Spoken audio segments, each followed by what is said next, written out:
Hello everyone, welcome back to my channel. If you're new here, hi, my name is Jasmine. I'm an international medical graduate from the University of the Philippines College of Medicine, and I'm going to be starting a prelim surgery year here in the United States. So today we're going to be talking about the USMLE Step 3 and what it is, how I studied for it, and test day tips that I have. So I hope you guys enjoy this one, and without further ado, let's get started.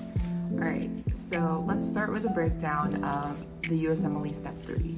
So it's basically the third exam of the medical licensure exams here in the United States. Step 1 is basically all the material you cover in the first 2 years, your non-clinical years of medical school. And then step 2 is going to be the clinical years of med school.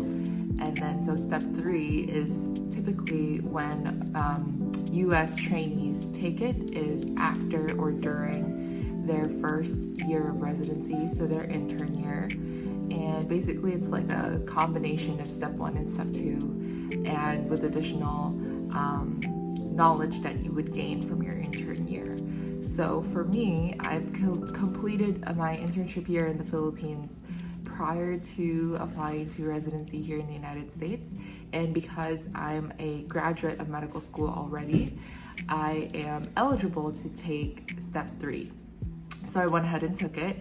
I took it before I knew that I was gonna start a prelim surgery year this July.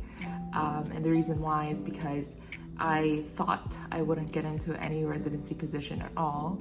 And so I wanted to have that step 3 score in my application for the next cycle. And so now that I do have to apply again next year for like a complete residency program rather than just a preliminary year that I'm doing this July, it's good that I have a step 3 score now that I've completed and passed the test. Okay, so just a breakdown. So first, the day 1 is a 6 to 7 hour day. Depending on how quickly you finish the blocks, each block is an hour long, and there's 6 of them. And there's about 38 to 39 questions per block. There's also an orientation block in the beginning that's skippable, just like in step 1 and step 2. And instead of 15 minutes of adding it to your break, it's only going to be 5 minutes. So in total, your break time could be up to 50 minutes because you get a 45-minute baseline allotted break. And obviously, similarly to step 1 and step 2, it's up to you when you want to take your break in between each block. So each block has either a drug ad, an abstract, or a set of sequential questions that are grouped together. And so yeah, each block has at least one of those. And so the topics that is covered on day 1 is very step 1 heavy. So there's a lot of biostats and ethics, pharmacology, microbiology, and pathology. And so I highly recommend, I'll talk more about it in a bit, but I highly recommend step 1, first aid for step 1 for day 1. Okay, so day 2 now is about 8 to 9 hours long, depending on how quickly you finish the CCS cases. And similarly to day 1, you'll have 6 blocks of multiple choice questions. Each block is about 30 questions, only 30 questions long, so only 45 minutes per block. And then there's also an orientation block similar to day 1, and that'll add 5 or 10 minutes, I don't remember off the top of my head right now, to your 45-minute allotted break. I'll talk more about the break on day 2 in a bit, but so basically the CCS cases, you can start them immediately after you finish your 6th multiple choice question block. And there's 13 CCS cases. I think the breakdown is there's 6 of them that are 10-minute cases and then 7 that are 20-minute cases. but if you complete the case with less than the time allotted, that extra time will be added to your break time. So I was able to end my day 2 about an hour early because my CCS cases were ending earlier than the allotted time. Okay, so what are the topics for step 2, or for day 2 rather? So it's very step 2 heavy. There's a lot of IM and FM concepts. So mostly cardio, pulmo, GI, neuro also. So they ask about risk factors, prognostic factors, the next best treatment or the next best management questions, and like what's the best antibiotic for this case and stuff like that. And there's also some guideline stuff too, so screening guidelines and stuff like that. There's also a smaller representation of the other specialties like general surgery, OBGYN, but even though there are smaller subset of questions that are in those topics, they're still there, so it's still important to study those.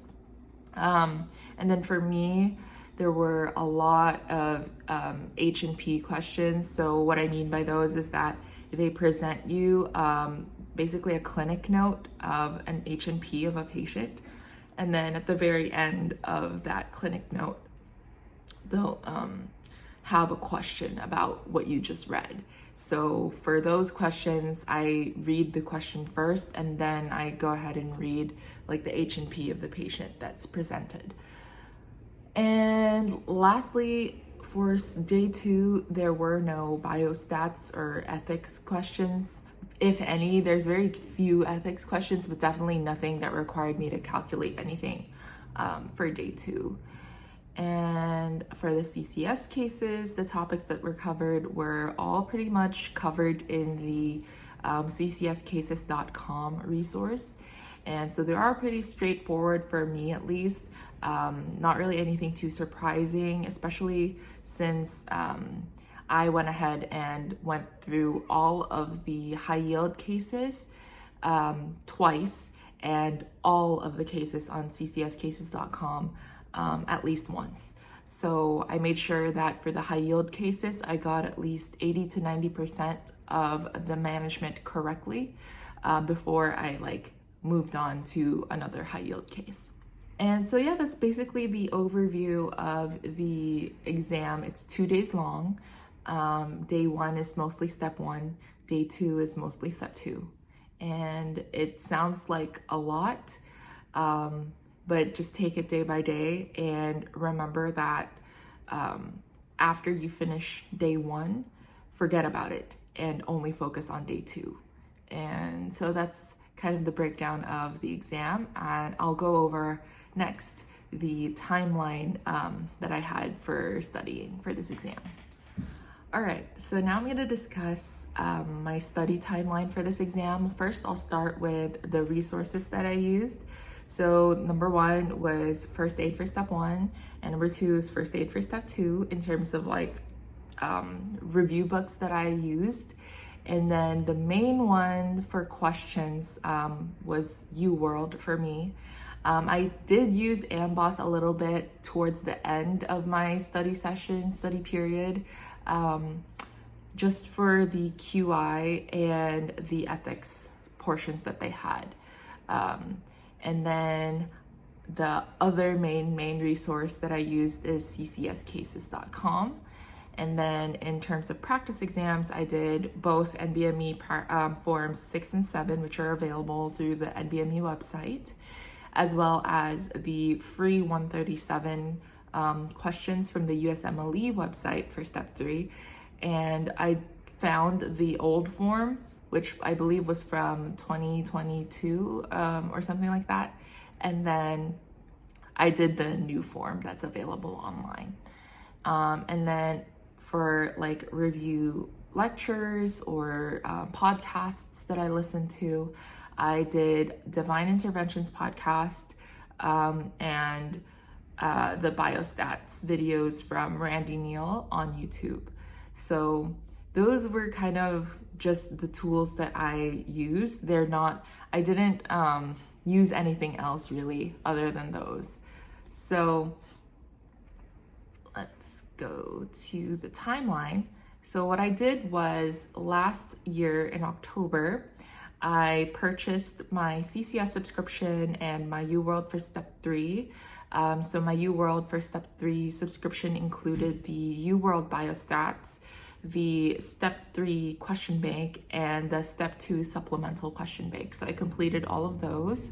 And then I tried to do the interactive UWorld CCS cases, but it just wasn't as good as the ccscases.com in terms of like feedback and grading you. So I preferred the ccscases.com for that aspect.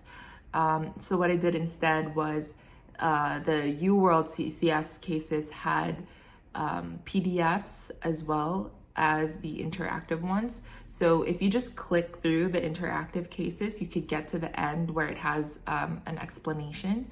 And so I took notes on those explanation parts, as well as the non-interactive cases. I believe they had 50 non-interactive cases available that you could save as PDF. And so that's what I did for those. And then how I started in terms of volume of questions that I did per day, I only did about 10 to 20 questions per day because I was balancing it with work. And so in terms of the CCS cases per day, I did about 1 to 2. And then I made notes on every single case that I encountered. And I did it in reverse order of the high yieldness. So I started with the lowest yield cases and then worked my way up to the highest yield cases on ccscases.com. And so when I made notes on them, I made sure to write down the correct management first and foremost, and then what I did wrong, I made note of, as well as what to avoid. Even if I didn't actually do those things that they say to avoid, I noted it anyways, just so that I know that if I think about this again in the future, if I take it again in the future, I'll know to avoid those management points. I'm so sorry, my cat is making noise. Okay, and then the other thing that I took note of is what was neutral or what didn't affect my score in terms of what I did, as well as what it lists as neutral things to order. Okay, so what did I do next? The very first thing I did actually with the UWorld subscription, aside from doing the 10 to 20 questions per day, was I took UWorld Self-Assessment 1 for Step 3 as kind of a diagnostic test to see how well I do if I took the exam at that point. And obviously I didn't do so well. I didn't pass. And so that kind of fueled my drive to keep studying and keep reviewing. And then I didn't really take anything seriously in terms of studying until about December. So December rolled in, and then that was when I started to kind of buckle down on my studying. And that was when I did strictly 40 question blocks per day until I finished the remainder of the questions on UWorld that I hadn't finished yet. And then strictly 3 to 6 cases on ccscases.com per day as well. And at some point after I finished UWorld QBank, I completed the UWorld Self-Assessment 2, and then I passed that one, and that was when I decided to go ahead and schedule my exam. So actually, I took NBME 6 as well before I decided to schedule my exam. So when I passed both UWorld Self-Assessment 2 as well as NBME 6, I decided that I was ready, and I wanted to look for a testing date. My goal was about early to mid-February, but I couldn't find anything in any testing center nearby, so I had to push it to early March, but that's okay. So yeah, this was around early January that I was looking for testing dates. So just keep that in mind when you're looking for a testing date for your Step 3, your preferred Prometric Center might get filled up quickly. So plan for that. So I started reading first aid in January, and I didn't read it as seriously as I read it for when I took step 1 or the boards in the Philippines. I only read select topics that I was very weak in. So for step 2, that was like cardio, neuro, GI, and pulmo for me, which unfortunately was a large majority of the questions that they ask you in step 3. And then I also refreshed my memory on micro, pharma, and biostats. So those are the 3 kind of topics in first aid for step 1 that I highly recommend really knowing, because the day 1 is going to be heavy on those topics. And so that's kind of it. The last thing I did was I took NBME 7 about 2 weeks before the exam. I scored well enough and I was like, okay, I don't want to postpone this anymore. I'm going to go ahead and take it. And so I took it and I passed. So that was kind of my goal anyways, to just pass with a good enough margin. So I'm pretty happy with the way it turned out. So the next thing I'm going to talk about is the tips that I have for test day. All right, so here are my last minute test day tips for the week of the exam. First is, if you need to, for example, you booked a exam in a Prometric Center that's a little bit farther away from where you currently live, book a hotel that's very near to the testing center. Memorize your route from the hotel to the testing center, just so that you're like removing every kind of decision that could delay anything or like cause you stress that first day. For me, even though I was able to book it in a Prometric Center that was fairly close to my apartment, I decided to book a hotel anyways because I wanted to have minimal distractions that weekend. And so when I booked my exam, I booked it to be on a Saturday and a Monday. So my hotel stay was from Saturday to Monday. And then I just wanted to make sure that I was locked in, I had no distractions, and it was just me and the exam weekend that I had to worry about.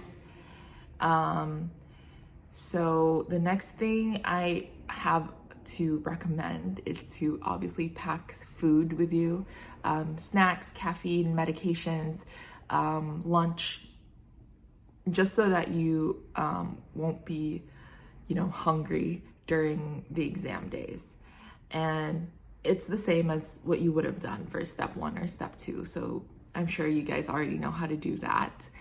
And then similarly for step 3, I also recommend to skip the orientation block. There is an orientation available through the USMLE website, and it's exactly the same as the orientation block that will appear on your test day. So just go ahead on your test day, skip the orientation block, assuming you've already went through the simulation one through the USMLE website.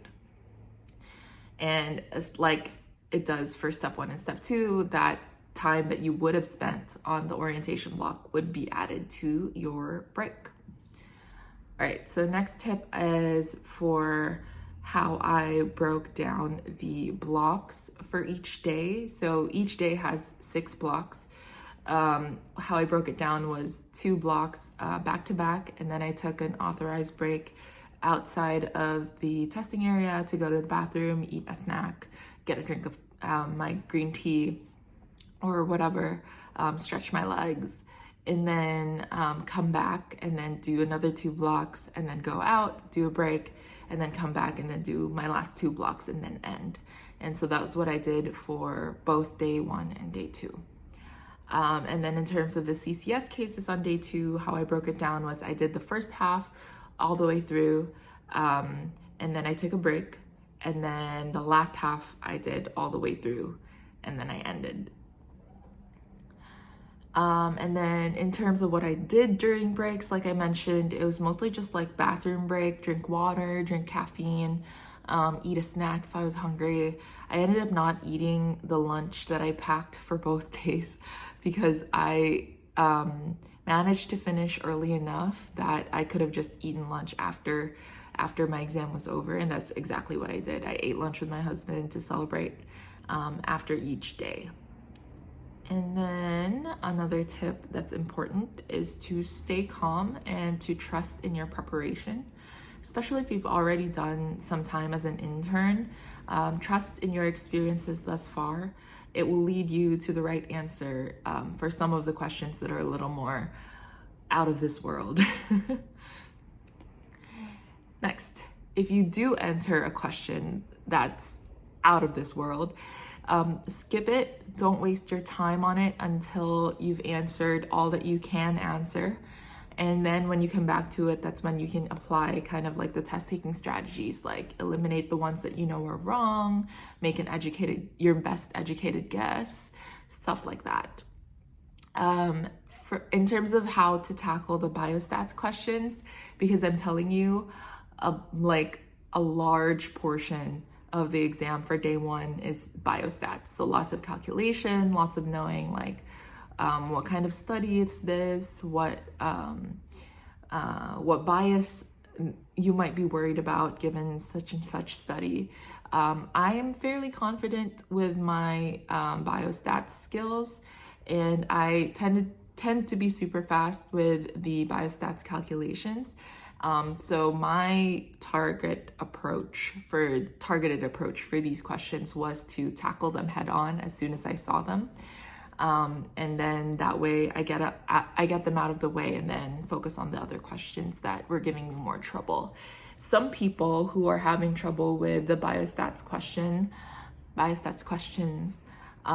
recommend to save it for last. That way you can knock out the questions that you can knock out quickly and have extra time to do your calculations for biostats.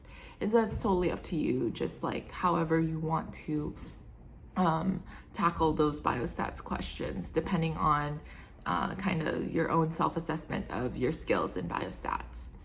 And then in terms of formulas, have a cheat sheet memorized. You can't bring your own cheat sheet to the testing center, but if you have your cheat sheet memorized for the formulas, you could quickly jot it down on the scratch paper that they provide you as soon as you enter the testing area. Okay, and so before day one, this is my most important tip, I think. Before day one, if you haven't touched first aid for step one at all, please, please, please, at least the rapid review section of the first aid for step one, if that's the only thing that you're able to do prior to day one. But if you had time, if you were able to plan it into your study timeline, please review microbiology, pharmacology, and if you have time, pathology as well. And then before day two, review your CCS cases notes, memorize all the managements for the high yield cases. And at this point, you should already have kind of like a framework for what you should do when you encounter any case on ccscases.com. So I recommend looking up some mnemonics on Reddit if you don't want to come up with your own, and memorize those mnemonics in terms of what you should order if it was like an emergency case, what you should order if it was just a regular office visit, or what you should order if it was someone that you're needing surgery for, etc., etc. And that includes like the preventive management as well. So I'm not gonna be able to share mine because I literally just copied it from someone else in Reddit. So I think that's another way to do it if you don't want to come up with your own, is look at what other people have done. There's plenty of people that share their own mnemonics, their own orders on Reddit, and then just pick and choose kind of which ones that you think you can incorporate in your own style of answering these CCS cases. And unfortunately, I can't guarantee anything because I don't even know how well I did on my CCS cases. All I know is that at the end of each case that I took on the exam itself, it gave me a thank you for taking care of this patient. And I didn't get like negative feedback from the computer. So I think that was a good sign that I didn't kill any of my patients on the CCS portion. But yeah, I still don't really know how well I did, if I got all the points or not. So that's why I'm not going to share my strategy, because I don't want you guys to, you know, follow my strategy and then be like, oh, Jasmine said she got all the points because she used this strategy, but I have no clue if I did get all the points or not. So anyways, that's my tips for the CCS portion. And then last few tips is focus. I touched on this earlier. Focus on the day at hand. If you're on day one, only focus on day one. And then if you're on day two, forget day one and only focus on day two. And after the exam, try not to dwell on what day two, day one, what happened on day one or day two. Just relax and wait for the results. It'll come out in about 2 to 3 weeks. And, you know, try your best not to kind of be in that negative mindset, because at that point you can't really change anything. So what's the point in depressing yourself if you can't change the outcome? Yeah, that's pretty much it. I think if you're taking step one, or not step one, if you're taking step 3 this year, I wish you all the best. And I hope that all of this helps you. Thank you so much for watching, and I will see you in the next one. Bye. Say goodbye to my cats. This one was the one who was making lots of noises today. And then the other one, hold on, give me a second. The other one's right here.